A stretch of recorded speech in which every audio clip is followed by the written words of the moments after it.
Bhagavate Vasudevaya. I offer my humble obeisance unto the Supreme Personality of Godhead, Vasudeva.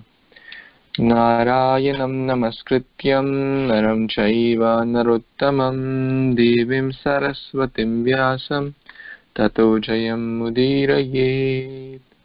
Before reciting Srimad Bhagvatam, which is the very means of conquest, one should offer respectful obeisance unto the Supreme Personality of Godhead, Narayana, unto Narayan Rishi, the supermost human being, unto Mother Saraswati, the goddess of learning, and unto Srila Vyasadeva, the author of Srimad Bhagvatam.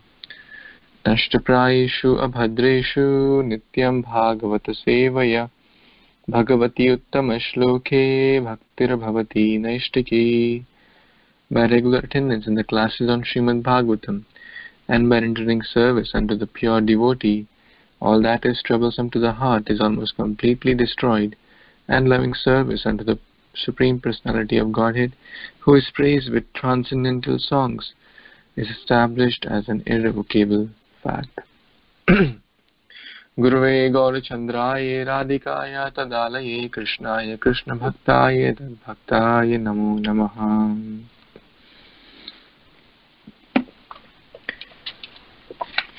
Hare Krishna, dear Vaishnavas, thank you so much for joining.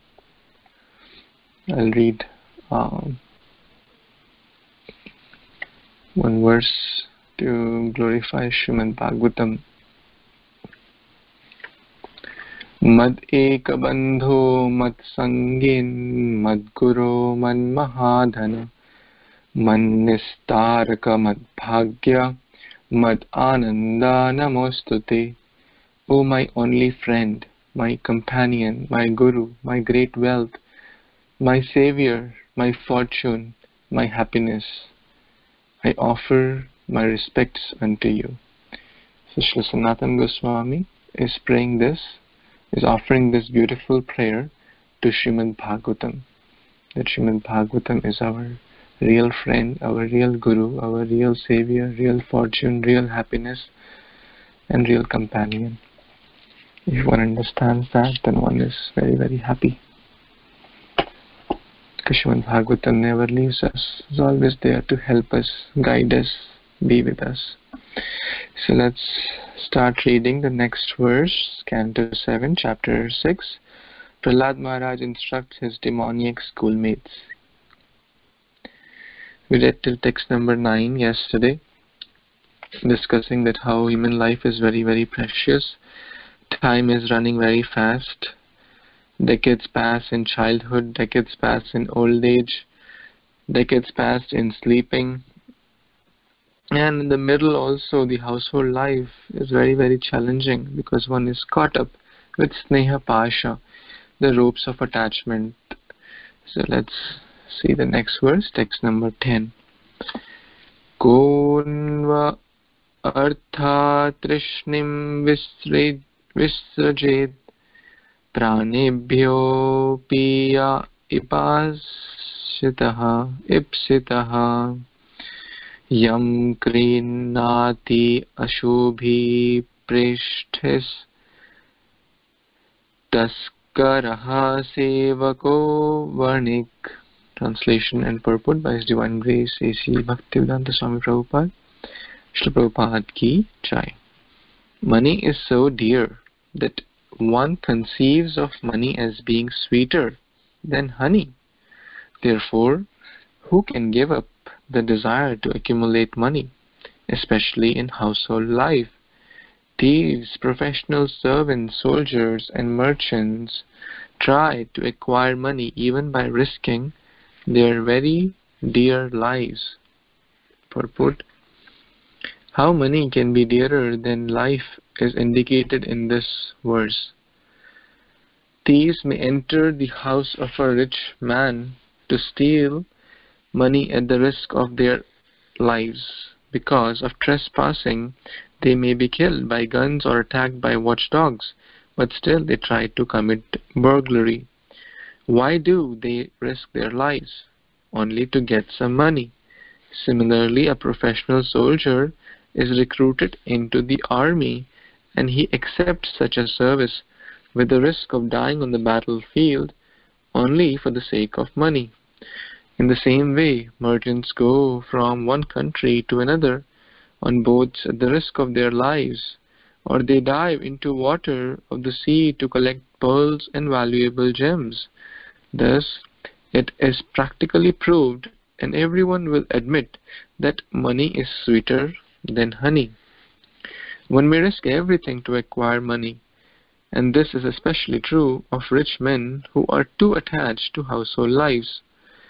Formerly, of course, the members of the higher caste, the Brahmanas, Kshatriyas and Vaishyas, everyone but the Shudras, were trained in the Gurukul to adhere to a life of renunciation and sense control by practicing the Brahmacharya and mystic yoga. Then they were allowed to enter household life. There have consequently been many instances in which great kings and emperors have given up the household life, although they were extremely opulent and were the masters of kingdoms. They could give up all their possessions because they were trained early as brahmacharis. Prahlad Maharaj's advice is therefore very appropriate. Kumar acharet pragyo dharman bhagavatan iham durlabham manusham janma tad api adhruvam arthadam. One who is sufficiently intelligent should use the human form of body from the very beginning of life, in other words, from the tender age of childhood, to practice the activities of devotional service, giving up all other engagements. The human body is most rarely achieved, and although temporary like other bodies, it is meaningful, because in human life one can perform devotional service. Even a slight amount of devotional service can give one complete perfection. Human society should take advantage of this instruction. So Prahlad Maharaj continues to speak to his friends, and he is sharing that human life is very, very, very precious. So first he spoke about the attachment to the play things. First, sleeping. Half of the life goes in sleeping, or 1/3 life goes in sleeping. Then he spoke about the youth and the young age. 10, 20 years, the people are just focused in play, or the old age. Lot of chinta is there. And then in the middle, in the household life, one is too attached to the snehapash. And also one is very, very attached to, coming to this verse, money. Money is dearer than honey. And Prabhupada is giving so many examples. So many people risk their lives, risk their health, risk their family, just to attain money, more money, more. This is the insatiable lust, and there is no end point. One who thinks, oh, I am earning X amount of money. If I earn 2X, I will be very, very happy. But even if he earns 2X, then he wants to earn 4X. If he earns 4X, then he wants to earn 8X. Are the people who have millions of dollars or billions of dollars the most happy ones? Certainly not. Michael Jackson, his words, he said, I sleep like a child because after every 2 hours I get up and cry. All these big, Ambanis of India, or even the rich people of, like, the most rich people, is Jeff Bezos, what's his name, Amazon's, he's going through a very tough time in his personal life. So, in short, externally they may have a lot of money, but money is not the, has no link to happiness actually.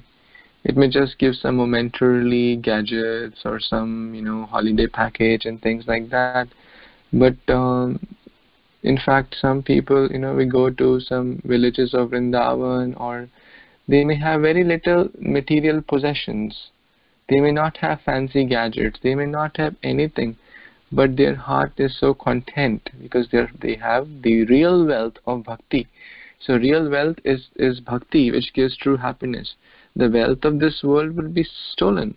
So as even in the Bible it said, don't build your kingdom here, build your kingdom in the kingdom of God. And that is bhakti yoga. That is what Prahlad Maharaj is saying, that one should engage in bhakti, in the real wealth from the very tender age. And do the needful. As we discussed before, this money is controlled by Daiva. We don't control it. I think, oh, I am working 5 hours, so I am earning X, and if I work 10 hours, I will earn 2X. That's actually my illusion. Or if it is controlled by Deva, by the higher beings. As we read in text number 3, Sarvatra labhyate Daivad. All the wealth, the property, the so-called happiness, distress, whatever the pleasures of senses and the displeasures, the happiness perceived through these things are controlled. Already 99.99% is fixed. So what is in our hands is how much we are endeavoring towards Krishna consciousness. So one must do one's best there. Any other comments or questions?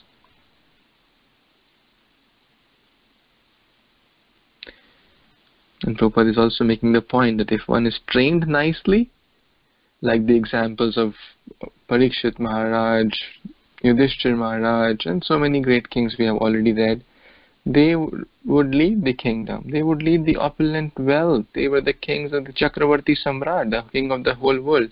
They would give up the wealth at the right time and completely detached in the devotional service.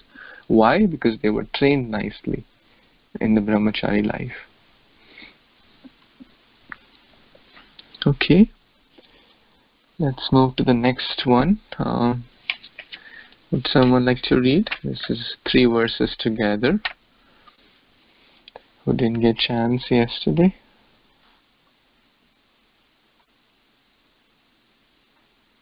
Anyone?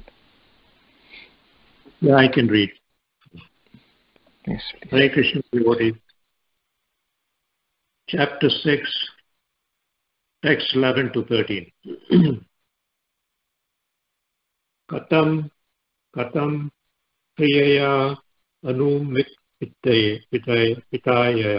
pitaya sangam rahasyam ruchiram cha mantran suhrastru tat sneha sita susunam kalasarnam anurakta chita putran smarmam ta duhitir hridaya bratran swasra va pitraucha dina grahan manojanaro prichat dams cha vatticha kulaya pashu brahatya vargan tayajata kosas krat ive manah karmani lobad avitrapata kama aupastaya jatvam bahu manaya mana katam vijayata turanta moha. Translation and purport for His Divine Grace A.C. Bhaktivedanta Swami Prabhupada.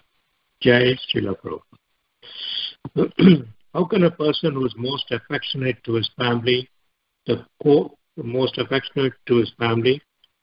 of his heart being always filled with their pictures, give up their association? Specifically, a wife is always very kind and sympathetic and always pleases her husband in a solitary place. Who could give up the association of such a dear and affectionate wife? Small children talk in broken language, very pleasing to hear, and their affectionate father always thinks of their sweet words. How could he give up their association? One's elderly parents and one's sons and daughters are also very dear. A daughter is especially dear to her father, and while living at her husband's house, she's always in his mind. Who could give up their association? Aside from this, in household affairs, there are many decorated items of household furniture, and there are also animals and servants. Who could give up such comforts? The attached householder is like a silkworm, which weaves a cocoon in which it becomes imprisoned, unable to get out, simply for the satisfaction of two important senses, the genitals and the tongue. One is bound by material conditions. How can one escape? Purport. In household affairs, the first attraction is the beautiful and pleasing wife, who increases household attraction more and more. One enjoys his wife with two prominent sense organs, namely the tongue and the genitals. The wife speaks very sweetly. This is certainly an attraction. Then she prepares very palatable foods to satisfy the tongue. And when the tongue is satisfied, one gains strength in the other sense organs, especially the genitals. Thus, the wife gives pleasure in sexual intercourse. Household life means sex life. Yan, Matyunadi, Grahamedhi, Sukham Hi Tucham. This is encouraged by the tongue. Then there are children. A baby gives pleasure by speaking sweet words in broken language. And when the sons and daughters are grown up, one becomes involved in their education and marriage. Then there are one's own father and mother to be taken care of. And one also becomes concerned with the social atmosphere and with pleasing his brothers and sisters. A man becomes increasingly entangled in household affairs, so much so that leaving them becomes almost impossible. Thus the household becomes Graham Andak Upam, a dark well into which the man has fallen. For such a man to get out is extremely difficult unless he is helped by a strong person, the spiritual master, who helps the fallen person with a strong rope of spiritual instructions. A fallen person should take advantage of this rope, and then the spiritual master or the Supreme Personality of Godhead, Krishna, will take him out of the dark well. Hare Krishna. So in the previous verse, he's talking about money. So here he's talking about the family. So once he has the money, then he has a beautiful wife, attraction to the wife, and then the children, small children, babies, and so on. So basically, in this verse, Prabhupada is describing, up to the translation, the family life and how one is ensnared in that family life like a worm in a cocoon. So this goes on, all the family members, daughters, sons, their education, their marriage, and so on. So when a person is involved in all this, when does he have time to do any devotion, to get into any devotion? So the only way of getting out of this entanglement is to take up a spiritual master, hopefully with someone points out the right way, and then take the guidance of the spiritual master and change his life. Back to you, Prabhu. Please add more.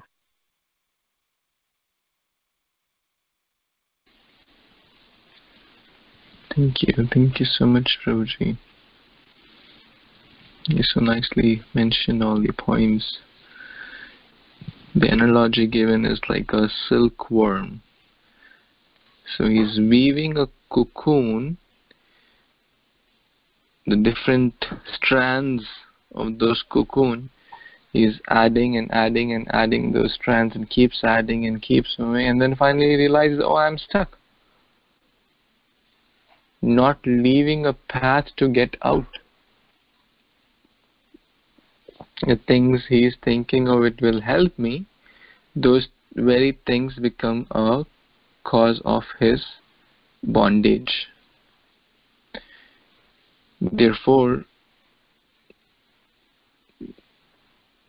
in household life, which is applicable to almost everyone, because majority 99.9% of the population is in household life or will enter household life after a certain age.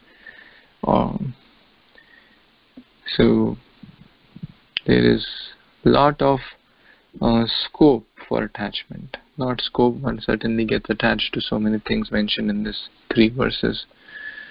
And those things are, so the idea is that simple living, high thinking, and that always have the exit plan clear, be more attached to Krishna consciousness and less attached to body and things in connection with body. Of course, that doesn't mean we become insensitive towards children. Oh, you're my source of attachment, I don't care about you, or husband or wife.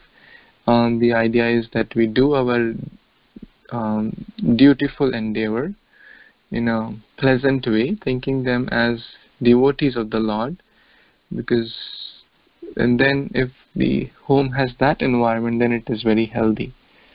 If everyone is practicing Krishna consciousness nicely, but even if they are not, we are trying to inspire them.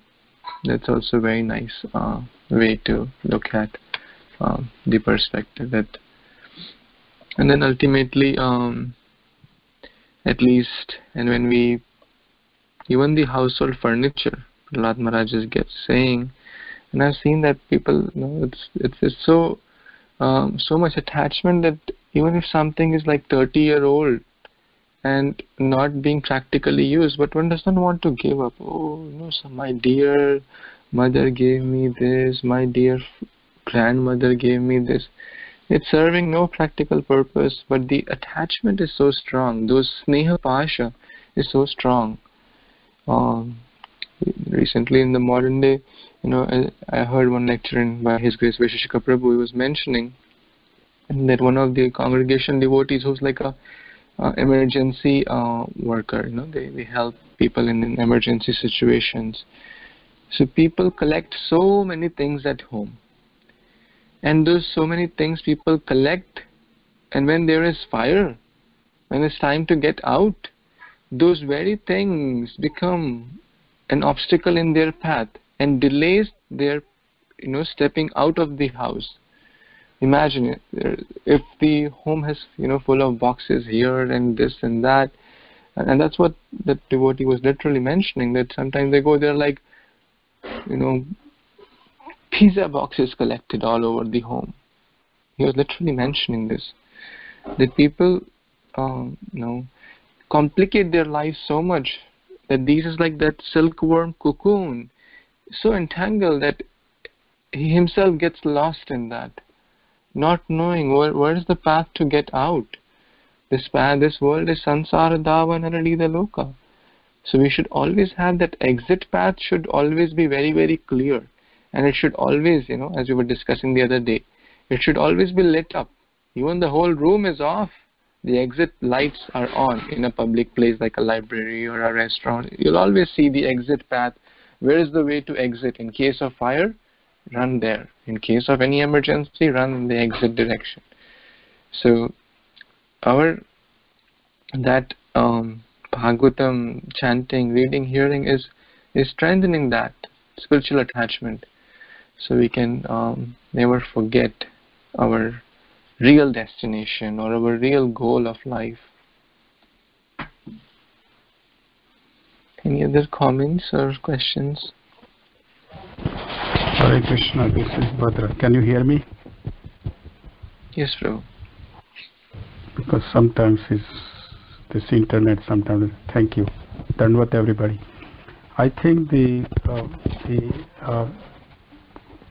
main point is that to balance this text is applying, this text particularly applying to the household life for the grihastha.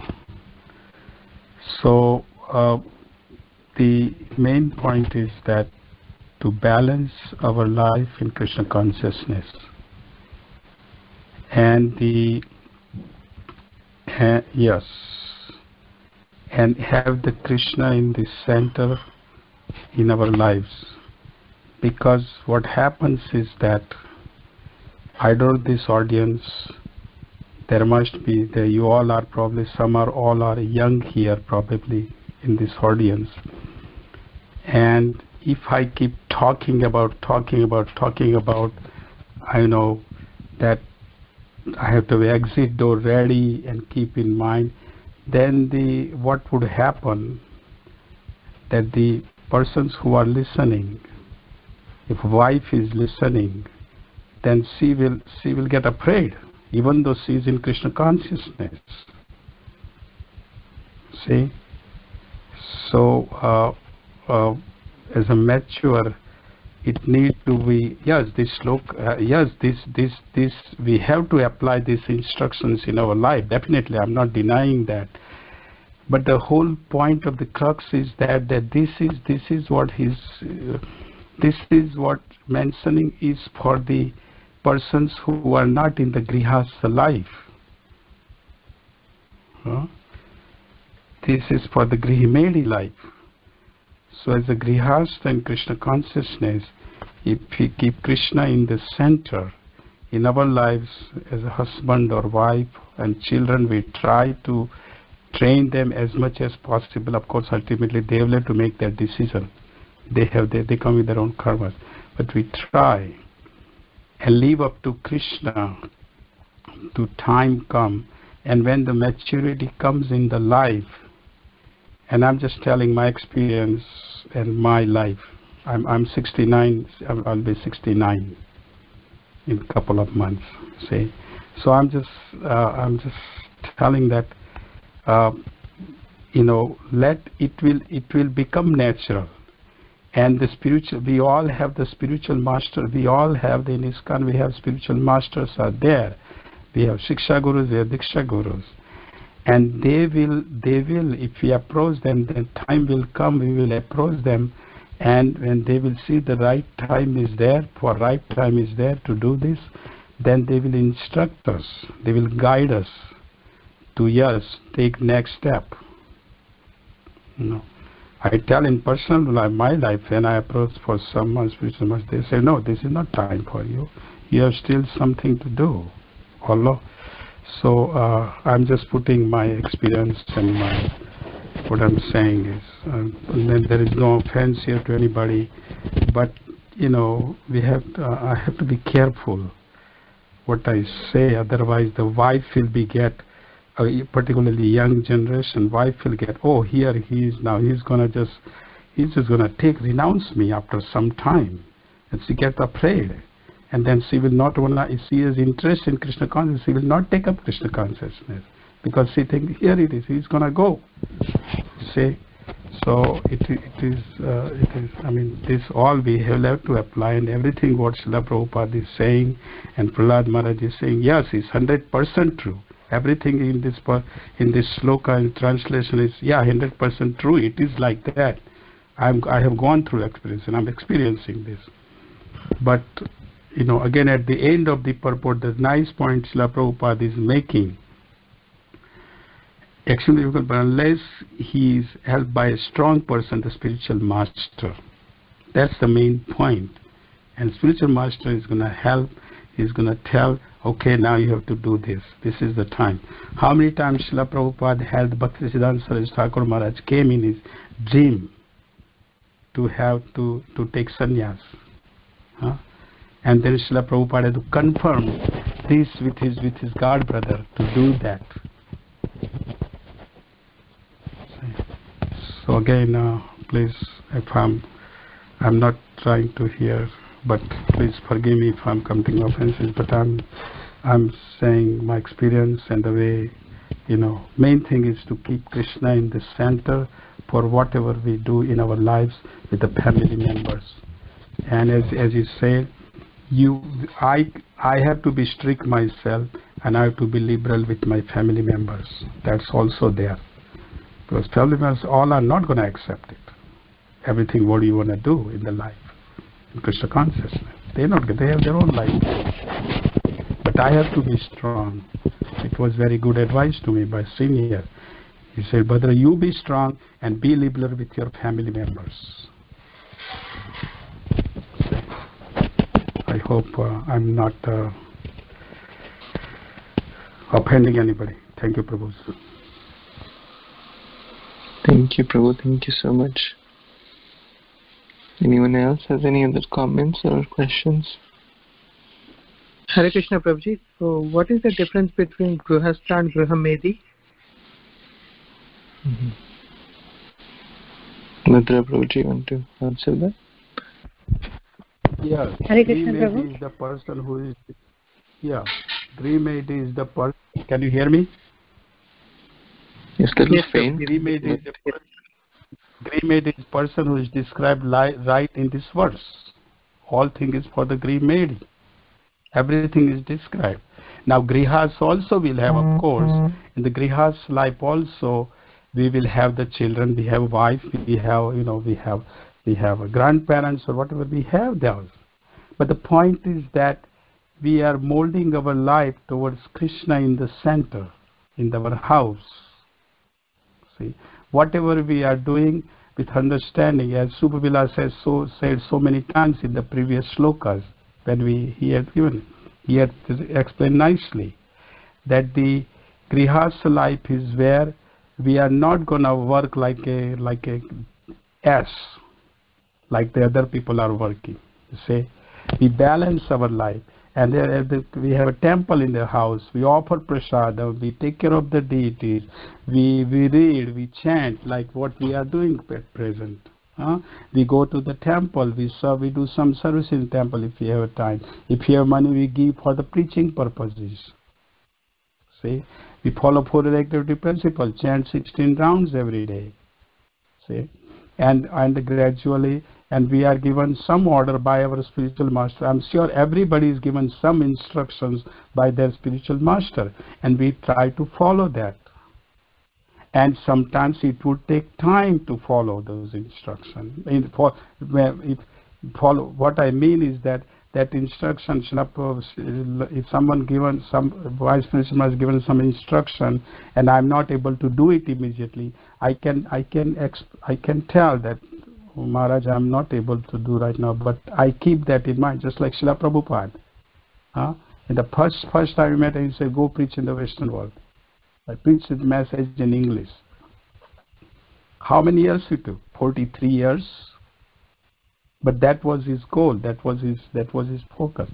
So Grihastha life is where we are, engaged in the service of at the same time with love and affection. We take care of our families because they are family members. We want to guide them. We also want them to be spiritual. We want them to be Krishna conscious. We try our best and they live up to the Lord. Because everybody has the connection between Lord and themselves, isn't it? So that's my understanding. I hope that answers your question. Yes, Prabhuji. Thank you so much. Hare Krishna. Thank you, Prabhu. Yes, Nandini Mataji wanted to share something. Hare Krishna, Prabhu, Dandavat Pranam. I just wanted to add that when King Grahamedhi was trying to steal, he used to use an astrologer. He was a king, but he's a dacoit. And he used to plunder the people who used to enter his city. And he would use an astrologer to figure out how much money they had. So, and when Srinivas Acharya and the other Pandit, they were going through their city, they were carrying Srimad Bhagvatam set, the only Srimad Bhagvatam set that was handwritten by Goswamis. And as soon as they entered, the King Grahamedhi's astrologer was shocked, and he's like, I cannot calculate how much treasure they have. They have the biggest treasure. I can't even calculate how much it is worth. It is impossible. It's so big. So King immediately stole this set. And after a few days, there's a different small pastime, and after that he had to return it, and his heart was also changed. So I think the biggest treasure in our house is Srimad Bhagvatam, and And that's the really important thing to remember. It's really priceless. Back to you, Prabhu. Thank you very much. Hare Krishna. Thank you. Thank you so much, Mataji.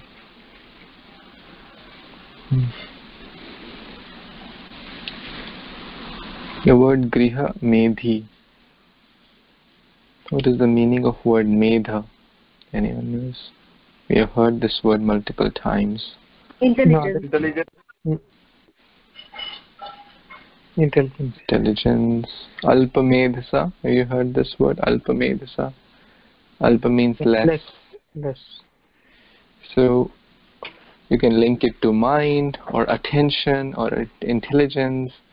So Grahamedhi, that means one whose complete focus is Griha. His intelligence is there, his mind is there, his everything is focused on family. Griha, my home, my family, my this, my I, me, and mine.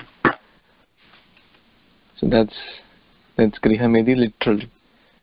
And Grihastha Ashrama, as Prabhupada says, ashram is a place where spiritual culture is always foremost. Always foremost. Very, very nice words Prabhupada is using. So externally they may be doing the same activities, but internally, where is our focus? Is my focus to enjoy the two types of pleasure as mentioned in this verse of tongue and genitals? That's the focus of Grahamedhi. But Grihastha, the focus is higher pleasure, Krishna consciousness. So, and therefore it is called ashrama. Ashram means ashray of Krishna. One has taken shelter of Krishna by having, as Bhadra Prabhu said, nice temple in the home, altar. Temple doesn't mean we need to have like elaborate temple like ISKCON temple, like outside temple. Even if it's a small place, even if it's a studio apartment, one can have a temple at the home.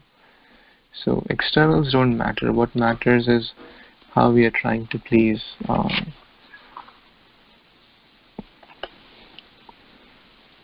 Okay, any other comments or questions? Okay, let's read the next words. Would someone like to read, please? Hare Krishna, Prabhuji. I can read. Thank you. Yes, sir. Thank you, Prabhuji. Okay. Number 14. Kutumba poshaya vyan nijyayor nabhudyate ratim vihatam pramata sarvatra tapatraya dukhihatma nirvidyate nasva kutumbarama. Translation and purport by His Divine Grace A.C. Bhaktivedanta Swami Srila Prabhupada. Srila Prabhupada ki jai. One who is too attached cannot understand that he is wasting his valuable life for the maintenance of his family. He also fails to understand that the purpose of human life, a life suitable for realization of absolute truth, is being impracticably spoiled.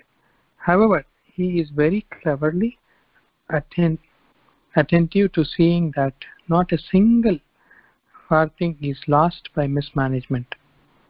Thus, although an attached person in material existence always suffers from threefold miseries, he does not develop a distaste for the way of material existence. Purport. A foolish man does not understand the values of human life, nor does he understand how he is wasting his valuable life simply for the maintenance of his family members. He is expert in calculating the loss of pounds, shillings, and pence, but he is so foolish that he does not know how much money he is losing, even according to the material considerations. Chanakya Pandita gives the example that a moment of life cannot be purchased in exchange for millions of dollars. A foolish person, however, wastes such a valuable life without knowing how much he is losing, even according to monetary calculations. Although a materialistic person is expert in calculating costs and doing business, he does not realize that he is misusing his costly life for want of knowledge. Even though such a materialistic person is always suffering threefold miseries, he is not intelligent enough to cease his materialistic way of life. Hare Krishna Prabhuji, beautiful translation and purport. So as Bhadra Prabhu beautifully already explained, one who is very much attached to the family life, his goal is, center of life is not Krishna but his family, and he is attached to materialistic life, like attached to the wealth, and he is so much attached to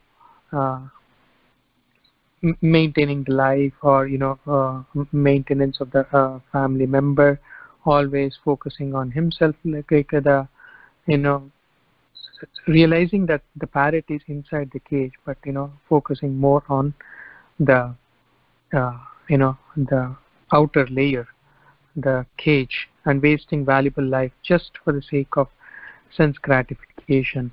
So, and Prabhupada also gives a nice example given by Chanakya Pandita, who says that 1 second or 1 moment of time cannot be purchased back even with millions of dollars. So only a foolish person will do that. So we should try to utilize this every moment of life in Krishna consciousness. Of course, in this materialistic life it is difficult, but if we keep Krishna at the center, so whatever we do will become Krishna consciousness. If we are raising kids, as Bhadra Prabhu said, give them Krishna consciousness, and that will become spiritual. You're cooking, offer it to the Lord, that will become spiritual. You're doing music, offer it to the Lord, that will become kirtan. And if you're using your car, use it to go to satsang, to temples and all, so that will become spiritual. You're earning, give some money to temples, like Bhadra Prabhu said, that way everything becomes Krishna consciousness. So the intelligent person will distract from materialistic way of life and put Krishna in the center and become Krishna consciousness. That's my understanding. Correct me. Hare Krishna.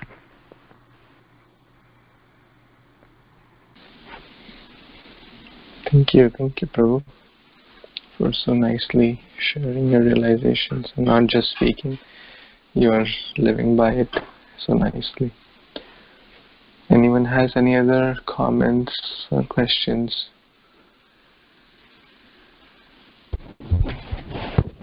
Hare Krishna Prabhu. Dandavad. See, an important point here is that in the translation he says, however, he is very cleverly attentive to seeing that not a single farthing is lost by mismanagement. And this is a very important point in Krishna consciousness, that Srila Prabhupada, even though he is sitting in one room and the water is dripping all the way far distance, just little, when we sometimes water dripping from the faucet, and the drop is passing, he would hear and he would say right away, what's happening there? The water is the faucet is not tight, so go to do the. So that's careful Srila Prabhupada was. He was because he thought that everything is the energy of the Lord, it's energy of Krishna, and I don't want to waste that energy in a wrong way. He was very careful about everything. So why? Because he saw that this everything belongs to Krishna and it is for the pleasure of Krishna and it should not be wasted. But here in the material world, of course, is written here that the business people also do that. But that is in the wrong. Ultimately, that is their purpose is their purpose is to make sure that the management, I made the money, and now I want to make sure that my son and daughter are not going to spend it. See, that's sometimes they have that understanding. So our Krishna conscious understanding is everything is Krishna's. So I have to be careful how I use it, and being careful about it to maintain whatever I have given by the Lord to use for further for the service of the Lord. Thank you, Prabhu. Thank you, Prabhu, so much. Wonderful points. And Dandavat Pranam devotees. And one small thing, when Prabhupada, before Jaladuta, there is a Jaladuta diary. And in the beginning, Prabhupada mentions each and every time in Delhi he was staying for one entire year, and Mumbai too. There are noted entries about how he went from this merchant's house to that business person's or that printer's house by he would say by walking, and he would put 1 anna if he went by the bus. And you would see he tried to save a lot of times that 1 anna or 1 paisa, and all that money was going to printing the books in Delhi. And in Mumbai it was taking to keep to load the copies of books on the dock and the boat. So Prabhupada spent so frugally but so optimally so that these books can be printed. Bhakti Prabhu, thank you so much for letting us all read together. Thank you. Hare Krishna. Thank you so much, Mataji. Okay, so we will stop for today and continue tomorrow with the next verse.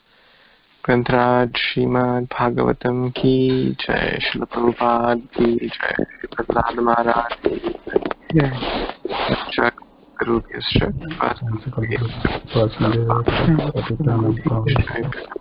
thank you so much. Hare Krishna. Hare Krishna. Hare